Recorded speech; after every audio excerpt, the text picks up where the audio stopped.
Hi dear learners, I hope you all are doing good. We will discuss about the classification of criminal that we have been discussing since a long time और इसकी एक playlist भी है, so go check it out. इस बार हम discuss करेंगे कि किस तरह से एनरिको फेरी ने, mister Enrico Fermi, that's not Yuriko Fermi, यहाँ पे गलत हो गया, typo, typing mistake. Enrico Fermi ने किस तरह से क्लासीफाई किया था क्रिमिनल्स को डिफरेंट टाइप्स में। अब ये टाइप्स क्या क्या हैं ये आपके सामने स्क्रीन पे लिखी हुई हैं।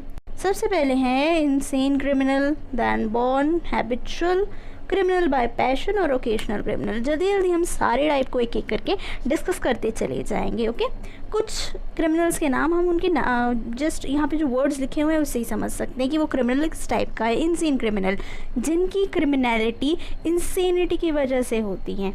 ठीक है, ऐसा कोई मेंटल इलनेस हो सकता है या तो कोई डिजीज़ हो सकता है ना, which make them commit crime और to understand that their actions are wrong, they are not capable enough. उन्हें नहीं पता होता कि वो जो क्राइम कमिट कर रहे हैं, वो जो एक्शन कमिट कर रहे हैं वो गलत है। तो this person are indulge into the criminal act by account of total disintegration and personality. ठीक है, and completely loss of will. इनके लिए स्पेशल एक्ट्स भी होते हैं, हमारे इंडियन कॉन्स्टिट्यूशंस में भी है, आईपीसी में भी सेक्शन था, अभी तो खैर बीएनएस आ चुका है। तो इस तरह की चीज़ें हैं कि उनका जो क्रिमिनल बिहेवियर है वो क्यों होता है, because of the mental illness that they possess. और वो मोस्टली अवेयर नहीं होते हैं उनकी क्रिमिनलिटी को लेकर, ये नेचर क्यों है, किस लिए है उस चीज़ को लेकर। ठीक है, अब अगली कैटेगरी में जाते हैं जो है बॉर्न क्रिमिनल्स की कैटेगरी। बॉर्न क्रिमिनल्स मतलब कि ये लोग पैदा ही हुए रहते हैं ऐसी जगह पे, इस तरह के इन्वायरमेंट में, विच make them commit the crime. ठीक है, ऐसे लोग क्या करते हैं, बेसिकली उनकी फैमिली ऐसी होती है which makes them get into this profession. अब कोई बच्चा है, ठीक है, वो शुरू से देख रहा है कि वो जहाँ पर रह रहा है उसके पापा जो हैं वो बहुत ज़्यादा ड्रिंक करके आ रहे हैं, ठीक है, उसकी मम्मी को मार रहे हैं, या तो फिर कोई एक बच्चा ऐसे इन्वायरमेंट में बड़ा हो रहा है जहाँ पे वो देख रहा है कि उसके पापा जो हैं वो पैसा सारा चोरी कर करके घर पे ला रहे हैं। ठीक है, फिर उसको पता चलता है इन the due course of time कि उनके ग्रैंडफादर भी वही किया करते थे, उनकी मदर भी सब इलीगल एक्टिविटीज़ में इन्वॉल्व हैं। उसको लगता है ये चीज़ें नॉर्मल है and even he will start committing such actions. वैसी चीज़ें वो भी करना शुरू कर देता है। तो they are the born criminal.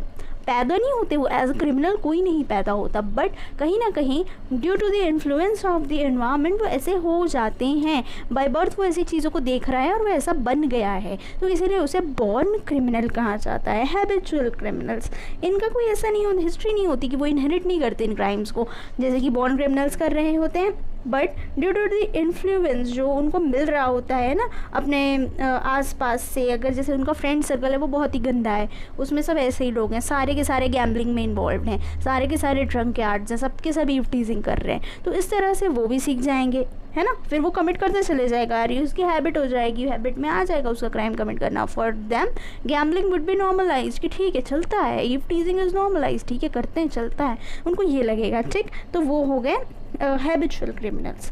ठीक है, क्या लिखा है देखो, but in the due course of their life they developed some dirty habit. कैसी डर्टी हैबिट, जिनका मैंने अभी एग्जाम्पल दिया तुम्हें, which forces them into the criminality. अगला आता है क्रिमिनल्स बाय पैशन। ठीक है, who take crime willfully and deliberately. जैसे कि कैसे, बाय पैशन मतलब ट्रैफिक रूल तोड़ना, किसी को पसंद है बस वो तोड़ रहा है ट्रैफिक रूल, क्यों, क्योंकि उसको पसंद है। They are aware of the consequences. ये तो इनहेरिटेंस भी नहीं है उनका जिसको हम ब्लेम कर सके, but just because of passion, उनको पसंद है, उससे उनको थ्रिल आती है, किक मिलती है उसे उनको। So this is the case, इसलिए वो क्राइम को कमिट कर रहा है। तो ये है फोर्थ कैटेगरी। फिफ्थ है ओकेशनल क्रिमिनल। अब ये कैटेगरी जो होती है ना, ये तो स्पेशल कैटेगरी है, वाई ओकेशनल है। इनके क्राइम करने को कहीं ना कहीं कुछ तरीके से जस्टिफाई करने की यहाँ पे थोड़ी कोशिश की गई है इन लाइन्स में, लाइक सर्टेन टेम्पटेशन, कंपल्शन, या तो फिर association are drawn them to crime, there are some reason which make them commit the crime. जैसे कि कोई ऐसे कंपल्शन आ गए, कैसे कंपल्शन, कोई एम्प्लॉय है, उसकी मदर बहुत बीमार है, उसे चाहिए ढेर सारे पैसे, अब वो निकाल लेता है चुपचाप से कहीं से पैसे, वो ऐसे चोरी नहीं कर रहा होता, वो बहुत ऑनेस्ट है, उसको बॉस ने पैसे देने से मना कर दिए, उसके पास क्या ऑप्शन बचा, ये एक इकलौता ऑप्शन बचा, है ना। और मूवीज़ में भी देखा होगा अगर आपने, ऐसे मतलब कभी कभी सिस्टम से बदला लेने के लिए एक शरीफ इंसान बहुत ज़्यादा मर्डर्स करने लग जाता है ना, सबको मारने लग जाता है, जितने भी करप्ट लोग हैं उनको इस तरह की कुछ चीज़ें वो करने लग जाता है। या तो फिर मदर अपनी बेटी के डेथ का, अपनी बेटी के कोई मोलेस्टेशन का समथिंग का रिवेंज लेने के लिए क्राइम कमिट करने लग जाती हैं।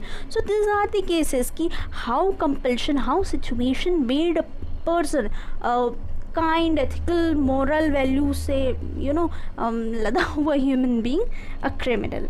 दे are non criminals by heart, है ना, बट कुछ चीज़ें होती हैं which make them converted to criminal. So I hope ये पांचों कैटेगरी आपको बहुत अच्छे से समझ में आ गई होगी। This is the classification by Enrico Ferri. I hope you have like this lecture. Thank you.